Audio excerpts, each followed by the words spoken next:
Привет, друзья! Буду готовить по секретному, хотя уже не секретному рецепту, но также расскажу, как вы можете сами приготовить похожий супчик не Кореи. Сам процесс приготовления несложный и быстрый, но вот ингредиенты, то есть приправы, не очень простые, но я о них постараюсь подробнее рассказать по ходу готовки. Так, поехали! Рис я заранее вымыла и замочила на пару часов. Рис сорта чапсари, это с высокой клейковиной. У меня вот такой сбор пряностей, уже готовый. Здесь все необходимые ингредиенты для ароматнейшего бульона. А это острогал, боярышник, шелковица, дуб, женьшень, а также сушеные финики. Маленький пакетик не используем, просто выбрасываем. Внутри еще есть вот такой удобный мешочек. В него кладу все эти деревяшки. Сушеные финики уберу пока в сторону, они еще пригодятся. Так как наверняка они не мытые, я прополаскиваю от пыли в проточной воде этот сбор.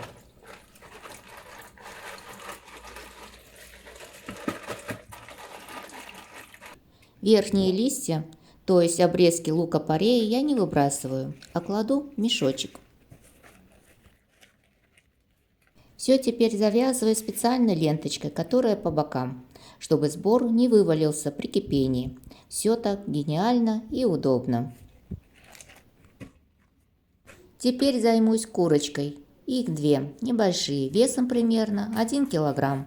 Куры домашние, суповые. Срезаю шейку и концы крылышек, хотя можно их и не срезать, ведь они съедобные. Сначала ножом надрезаю мякоть до костей и руками просто ломаю кость. Курочка мелкая, и поэтому ее легко сломать. Попки куриные можно полностью срезать, но я их люблю. И срезаю только верхний проход попки. Его мы выкидываем. Если на кожице есть вот такие ворсинки-волосинки, я их опаливаю на газу, потому что их тяжело выщипать руками. За несколько секунд опалила всю курицу со всех сторон. Теперь промываю в проточной воде. Внутри кур есть легкие яичники, почки. Они расположены в позвоночнике. Их нужно обязательно удалять, иначе бульон будет горчить.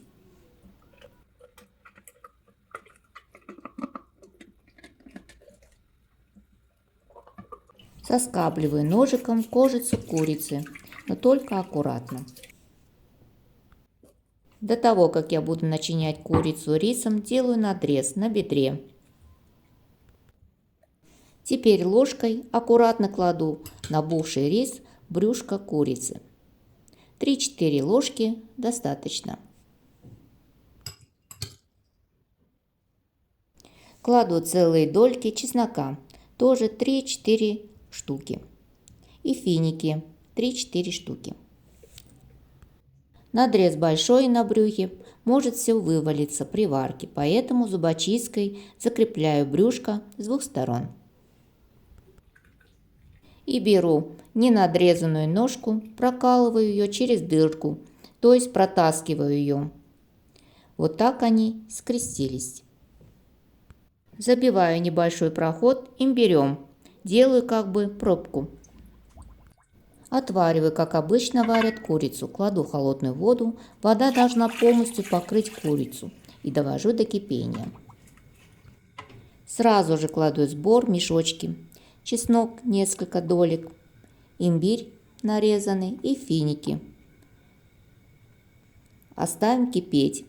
И как только закипит, нужно сделать небольшие проколы на кожице, чтобы кожица при варке не лопнула. Варить нужно на маленьком огне до готовности. Пенку время от времени убираем. Время готовки у всех по-разному. У меня они варились больше 2 часов. Пока курица готовится, готовлю вкуснейший соус для самгитана. В бульон наливаю немного соевого соуса, горчицы немного и красный молотый перец. Перемешиваю. Затем кладу измельченный чеснок, молотые обжаренные кунжутные семена, сахар и зеленый лук. И все, готово. Да, еще я добавила чайную ложку соли. Так как курица и бульон совершенно пресные, то этот соус будет просто вау с мясом. В готовый суп кладу перед подачей лук-порей нарезанный. Можно заменить его зеленым луком. Да, и конечно же самгитан подают еще горячим. Курица хорошо отварилась, мякоть нежная, ароматная. Разделяю ее на куски. Это настоящий традиционный корейский суп с курицей, источник энергии, молодости и жизненной силы. В Корее по понятным причинам самгитан едят в жаркую пору, летом. Но зачем ждать лета, когда самгитан можно и нужно есть, когда захочется что-нибудь вкусненькое и здоровое. Всем удачного дня и, конечно же, крепкого здоровья. С вами была Наталья. Пока-пока.